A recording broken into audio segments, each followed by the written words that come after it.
திருச்சிற்றம்பலம். Agathiyar .tv நேயர்களுக்கு வணக்கம்.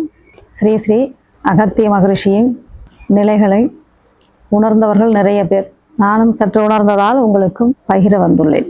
அகத்திய மாமகரிஷி ஆற்றல் மிகுந்தவரும் பேராற்றல் கொண்டவரும் ஞானி ரிஷி என்றும் சித்தர் என்றும் போற்றி துதிப்பர். இக்கலியுகங்களில் மிகவும் ஆற்றல் மிக்க ரிஷியாயும் இனி சித்தர்களுடைய யுகமாயும் திகழும் நிலையாகும். இப்பொழுது இனி வரும் காலங்களில் ஸ்ரீ ஸ்ரீ அகத்திய மாமகரிஷியை எல்லோரும் துதிப்பர். அவர்களை பற்றி அதிகமாய் சொல்லாமல் போனாலும் அவருடைய ஈடுணை இல்லாத செயல்கள் எல்லா நாம் பயன்படுத்தும் ஒவ்வொரு அன்றாடும் பயன்படுத்தும் நிலைகளிலும் பேசும் வார்த்தைகளிலும் இருக்கிறது. அவர் மாமுனியும் ரிஷியும் ஆவர், சித்தரும் ஆகிறார். தமிழ் நூலையும் தமிழ் எழுத்துக்களையும் கொடுத்தவர், வைத்திய முறைகளை போதித்தவர், 4000க்கும் மேற்பட்ட நோய்களை தீர்க்கும் பச்சிலை மூலிகையை அறிமுகப்படுத்தியவர்.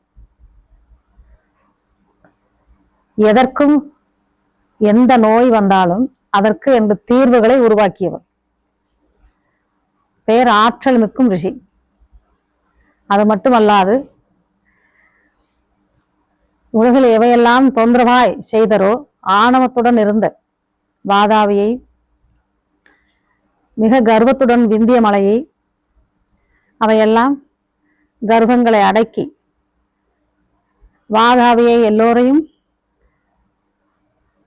உண்டு அரக்கர்கள் தொந்தரவு செய்யும் பொழுதும் வாதாவியும் கூட அவர் சம்ஹாரம் செய்து மக்களை அமைதிப்படுத்தி வாழ வைத்துள்ளார்.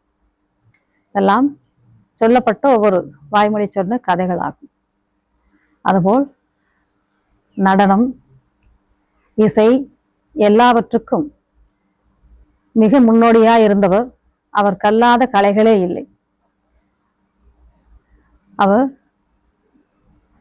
64 கலைகளையும் பகிர்ந்து அஷ்டமா சித்திகளையும் பயின்றுள்ளவர். எப்படி வாயு புத்தர் எல்லாவற்றையும் கற்றரோ அதுபோல் சுவாமி அகத்திய மகரிஷியும் கற்றுள்ளார் என்று சொல்லப்பட்டுள்ளது.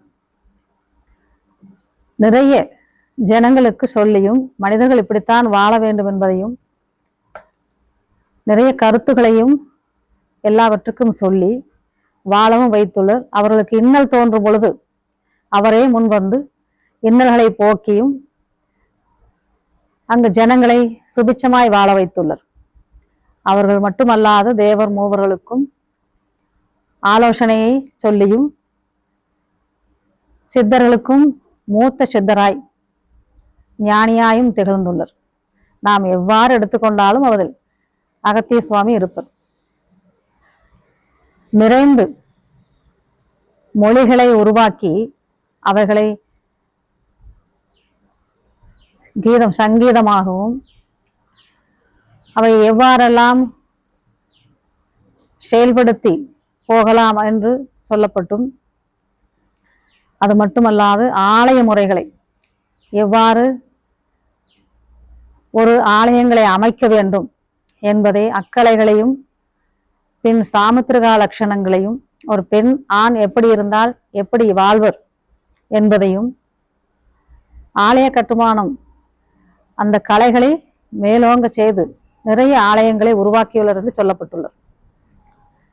ஆகையால் அதில் உள்ள சிற்பங்கள் சாமுத்திரிகா லட்சணம் பிரகாரம் இப்படித்தான் இருக்க வேண்டும் என்பதை உருவாக்கி ஒரு மனிதன் இப்படி இருந்தால் எவ்வாறெல்லாம் இருக்கலாம் என்பதும், ஒரு வாத்திய கலை உரியவன் எப்படி இருப்பான் என்று உருவங்கள் எப்படி இருக்கும், அப்படி இருந்தால் அவன் எதை கொண்டு வாழ்வான், வாழ்வாதாரங்களை எதை செய்வான், எத்தொழிலை செய்வான், எப்படி இருப்பான் என்று ஒவ்வொரு சிற்பங்களில் உருவாக்கியும்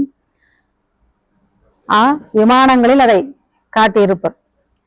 தூண்களில் விமானங்களில் எல்லாம் இருக்கும், ஒரு கோபுரங்களில் எல்லாம் இருக்கும். அவையை சாமுத்திரிகா லட்சணம் பிரகாரம் உருவாக்கி இருப்பர். ஒரு ஆடல் பெண் எப்படி இருப்பல், சாமுத்திரிகா லட்சணங்களுடன் இருப்பல், ஒரு குடும்ப பெண் எப்படி இருப்பல் என்பதை எல்லாம் அவைகள் படைத்து வைத்திருப்பர். ஆகையால் ஒரு தொழிலாளிக்கு உரிய அங்கலட்சணங்கள், ஒரு அரசனுக்குரிய அங்கலட்சணங்கள் அவைகளெல்லாம் பொறிந்திருக்கும். ஆகையால் அத்தனை கலைகளையும் அதில் கொண்டு வந்து முன்னிறுத்தியிருப்பர். ஆலய தரிசனங்களுக்கு சென்றால் பிரகாரங்களை சுற்றி வாருங்கள் என்று சொல்வர். அப்பிரகாரங்களை சுற்றி வரும்பொழுது வாழ்வாதாரங்களை அத்தனையுமே கற்றுக்கொள்ளலாம்.